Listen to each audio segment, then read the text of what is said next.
Well, Ravi, the recordings come from former alderman Danny Solis, who served as a government mole in this case. This all has to do with the old post office development. Today, jurors heard a recording of a meeting between Burke, Solis, and the developer of the old post office, where Burke aggressively pitched his tax law firm to the developer.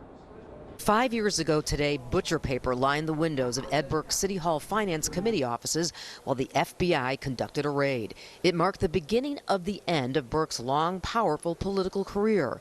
Today, Burke sits and intensely listens to prosecutors lay out a corruption case against him. Much of the evidence used against Burke are his own words. While you're at it, recommend the good firm of Clapper and Burke to do the tax work. Give Danny a call, because I think... For the past 2 days, the jury heard secret recordings between Burke and former alderman turned government mole Danny Solis. Some, including grainy video shot from a wire Solis was wearing on his chest.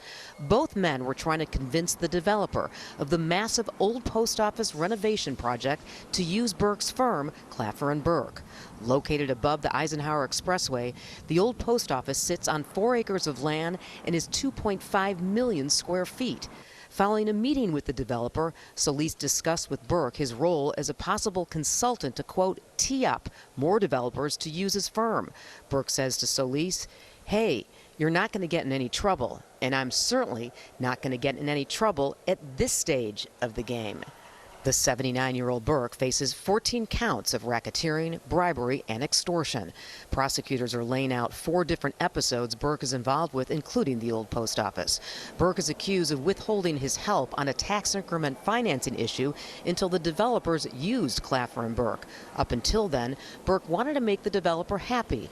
When there was a water issue, Burke intervened. Former Water Commissioner Barrett Murphy told jurors with Burke involved there was, quote, heat coming from City Hall to get the building back on the tax rolls. Murphy described Burke as, quote, extremely intimidating, and you want to make sure to be as responsive as you can. And during the past hour, jurors heard a very controversial recording where Burke makes some inflammatory remarks about Jewish people.